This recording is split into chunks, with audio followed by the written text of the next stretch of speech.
Bem-vindo ao canal Investigação e Lei TV. Meu nome é Sandra Di, sou advogada, moro nos Estados Unidos e eu estou aqui toda terça e quinta trazendo casos novos de pessoas desaparecidas, crimes solucionados e crimes ainda sem solução. Não somente dos Estados Unidos, mas de diversas partes do mundo. Se você quer que eu conte algum caso aqui, você pode deixar nos comentários e, na medida do possível, tentarei atender aos pedidos dos casos que vocês querem que sejam contados. O caso de hoje aconteceu nos Estados Unidos, é o caso de Jennifer Dulles Farber.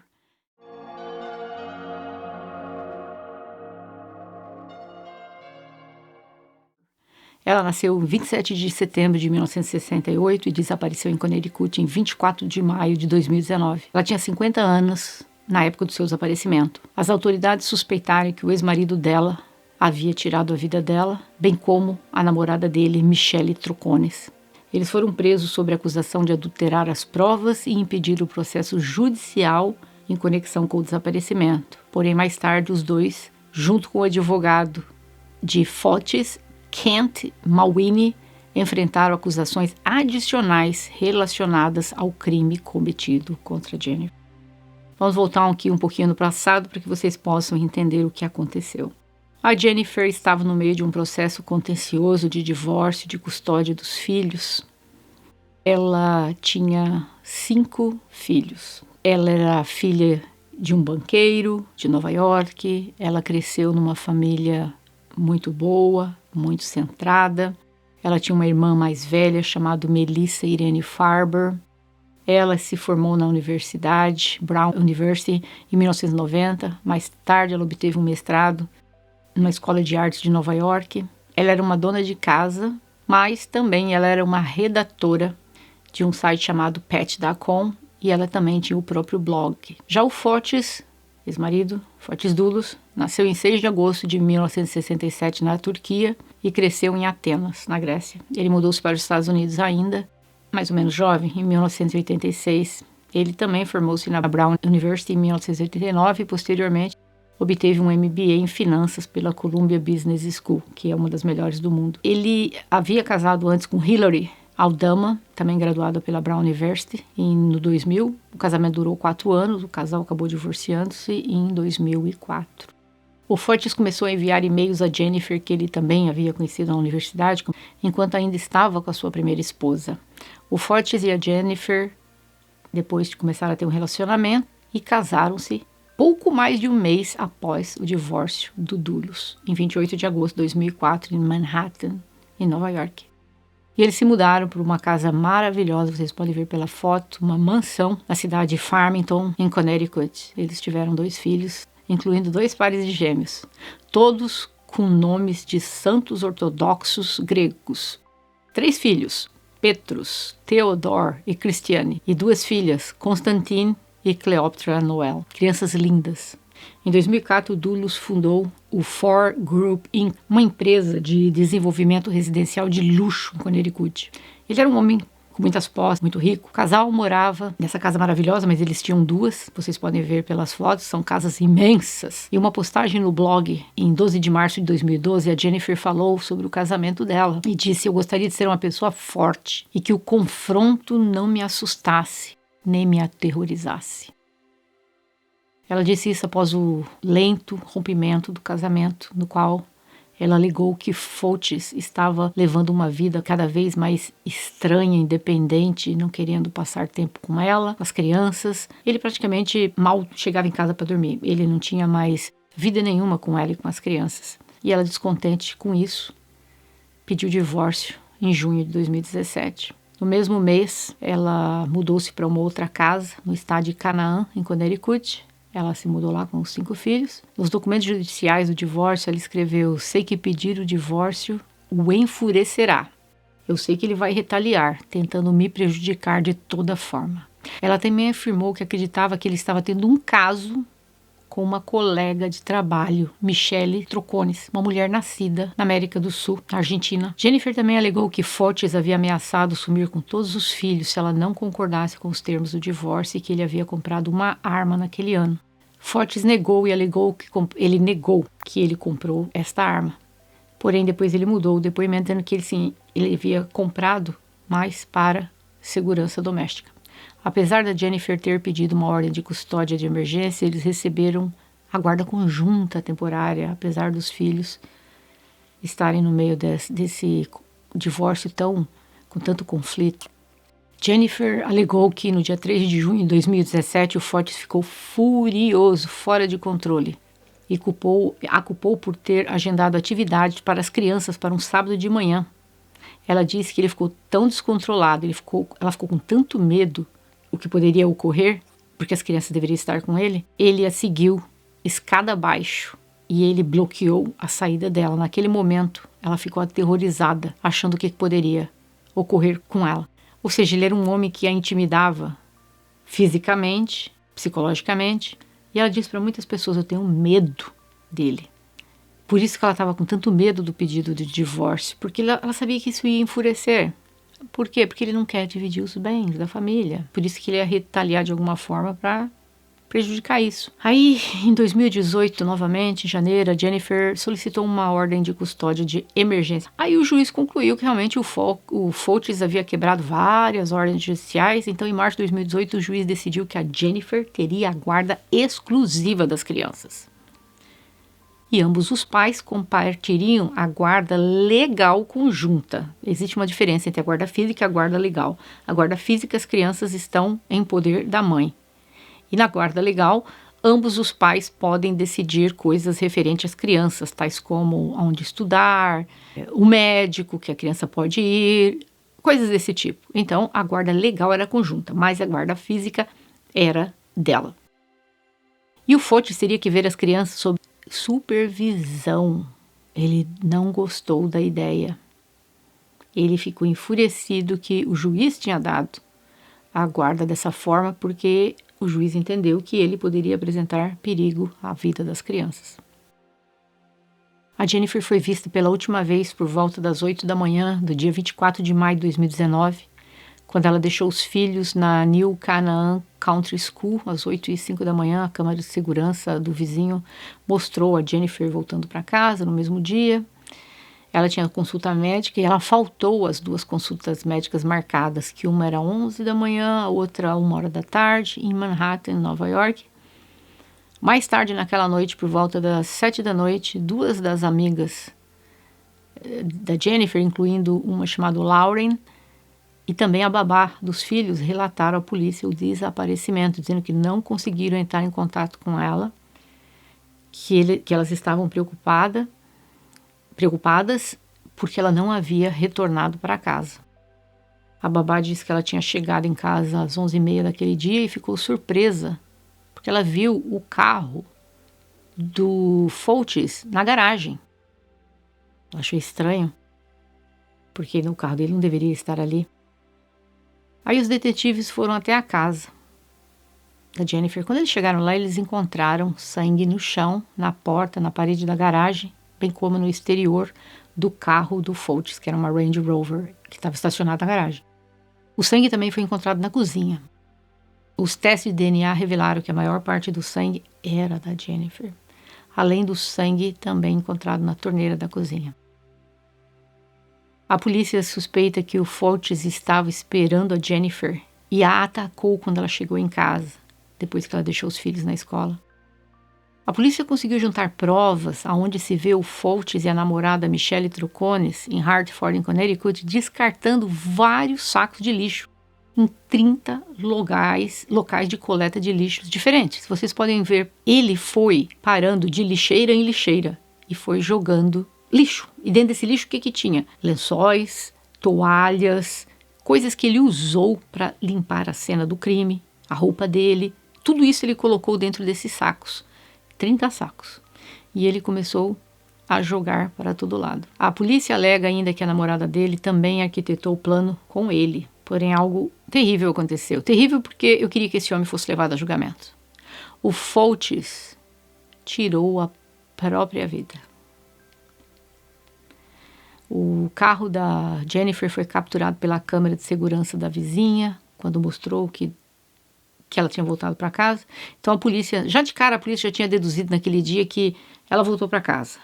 A gravação mostra isso, o que o carro dele está fazendo aqui na garagem, o que é esse sangue aqui. A polícia já sabia que era ele. E foi muito terrível porque ele, ao praticar o crime, não teve remorso algum, não teve consideração pelos filhos, como se fosse uma coisa banal, comum. Ele mandou lavar a picape dele, ele até instruiu para uma das pessoas que trabalha com ele para trocar os bancos traseiros da caminhonete por outros bancos de propriedade dele, dizendo que o que não estava muito bom, que estava velho. Foi isso que ele convenceu um dos empregados a trocar esses bancos. Posteriormente, o empregado dele entregou os assentos originais à polícia. Foi esperto o rapaz, né? Ele não queria perder o trabalho. Ele falou, tá, eu troco os bancos. Foi lá e trocou os bancos. Mas ele achou que tinha algo estranho, ele guardou os bancos. Quando foi provado que a Jennifer havia desaparecido, ele entregou os bancos de trás do carro do Fultz para a polícia. E os testes mostraram que o DNA da Jennifer estava em um deles. O amigo e ex-advogado do Fultz, chamado Kent Douglas Mulheany, também foi detido em 7 de fevereiro de 2020 e foi acusado de conspiração para tirar a vida da Jennifer. Por isso que lá no começo do vídeo eu falei para vocês deste homem, por obstrução de justiça e tudo mais. Esse advogado, ele separou-se da esposa. E a esposa dele foi na polícia dizer que temia que o marido e o Fultz estivessem trabalhando juntos para tirar a vida dela. Ela pensou isso. Depois que a Jennifer desapareceu, uma cova rasa foi descoberta em uma propriedade isolada desse homem, do Mulheany, desse advogado, cheia de 2 sacos de limão e uma lona azul.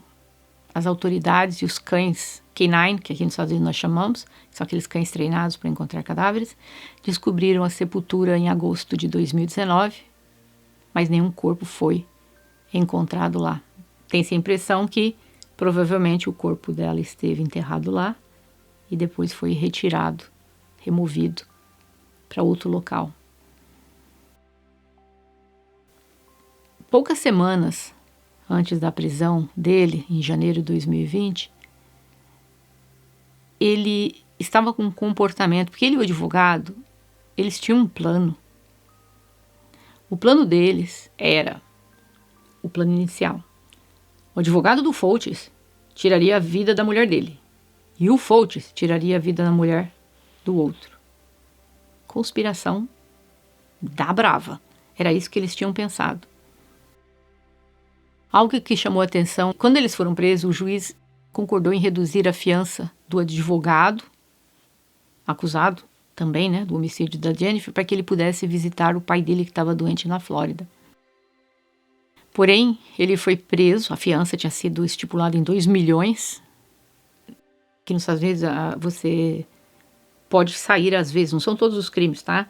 Às vezes você praticou um crime, se você não aparece que você vai desaparecer nem nada, a polícia arbitra um valor alto, pode ir de 10 mil, 50 mil dólares, até nesse caso 2 milhões. Se a pessoa pagar, a pessoa sai, fica lá o tempo que precisa fazer, e a pessoa volta e esse dinheiro é devolvido para a pessoa. Então, é uma fiança que tinha sido dada para ele. Só que aí o juiz mudou, resolveu reduzir a fiança para 246 mil dólares. Mas foi só em janeiro de 2020 que o Dulles, o Forte Dulles, que é o ex-marido, que ele havia sido preso, de ter tirado a vida da Jennifer, o advogado de ter colaborado com tudo isso. E a namorada, Michelle Traconis, ela foi dada prisão domiciliar, mas usando um GPS para monitorar os movimentos dela. Ela até agora está aguardando julgamento. Eu vou postar aqui de vez em quando para a gente saber se o caso dela já teve uma solução.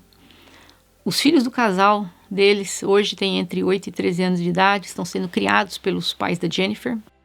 A Michelle Traconis nega que tenha qualquer coisa com isso, mas estranho, né? Ela foi vista dentro do carro, vendo o homem jogando sacos e mais sacos nos lixos, em tudo que era lixeira que ele ia passando. Como que ela não achou que tinha algo anormal? Ela disse que ela é inocente. Ela disse que foi junto com ele, porque ele disse que ele tinha que descartar uns sacos de lixo, mas que ela nem perguntou o que era. A gente não dá para acreditar nessa história dela.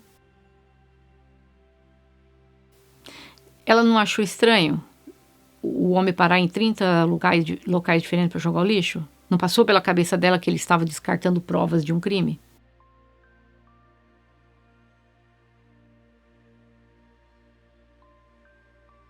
Então, no final das contas, o advogado dele também foi indiciado pelo crime. A moça também, a Michelle Troconis, foi indiciada pelo crime. O Fotis Dulles, aquele covarde, tirou a vida. E, infelizmente, a Jennifer perdeu a vida. 5 crianças foram deixadas para trás. Tudo por causa de um homem. Por causa de dinheiro, por causa de um homem que não dava valor à vida humana. Não se preocupou. O que ele queria era não dividir o patrimônio que ele tinha, que era grande em dinheiro. Para vocês verem, às vezes, as pessoas, como elas mudam. Como você é capaz de passar por cima dos valores morais com que você foi criado? Como você é capaz de tudo isso? Por quê? Por causa de dinheiro. Somente uma pessoa totalmente desprovida de qualquer caráter pode fazer uma coisa dessa e não estar arrependido. Porque ele não ficou arrependido, não. Ele foi lá, mandou lavar o carro e tal. Ele não ficou arrependido. De forma alguma, muito pelo contrário. Ele achou que ele podia se safar dessa, sair dessa sem problema. Mas a polícia o pegou. Eu só fico triste que ele não ficou vivo. Eu queria que ele fosse levado a julgamento. Eu queria que ele pegasse a pena máxima permitida no estado de Connecticut. Mas, infelizmente, a família da Jennifer não vai poder ver isso. Não sei se traz algum conforto para ele saber que ele nunca mais vai poder fazer mal para ninguém. Mas é triste. 5 crianças órfãs. Tudo por causa de um homem que não soube dividir um patrimônio. Essa mulher também trabalhou com ele, criou os filhos com ele. Ela, de certa forma, colaborou por todo aquele patrimônio. Ela fazia jus, mas ele não aceitou. Ele preferiu tirar a vida dela ao invés de dividir os bens. E no final, como todo covarde, acabou tirando a vida. É isso a história de hoje. É muito triste, é muito triste. A minha opinião particular, que eu já dei, eu preferiria que ele tivesse vivido e que ele tivesse pego a pena máxima. E vocês, o que vocês acham? Vocês acham que nesse caso ele tirou a vida dele, então vocês acham que isso já estaria compensando? Que ele ter tirado a vida seria até melhor do que passar a vida na prisão? Porque tem gente que pensa isso e não tem nada de errado, viu, gente? A opinião é de cada um. Você talvez pode até achar que não. Um a menos. Mas tem gente que fala, não, eu queria que ele ficasse aqui, que ele pagasse. Deixa aqui vocês a opinião. O que vocês acham deste caso? Se vocês gostaram, não esqueça de subscrever-se ao canal. Se você é novo aqui, não subscreveu, subscreva-se. Deixe o seu like aí para o YouTube entender que você gostou do vídeo e recomendar o vídeo para outras pessoas. Eu tenho vídeos aqui sendo postados toda terça e quinta. E para você não perder isso, acione o sininho aí para lembrar você que eu estou aqui com casos novos. Nós temos dezenas de casos aqui no canal. Vai lá, começa a assistir, faz uma maratona em todos os vídeos e você vai ver que tem vídeos interessantíssimos. E eu vejo você em breve. Bye!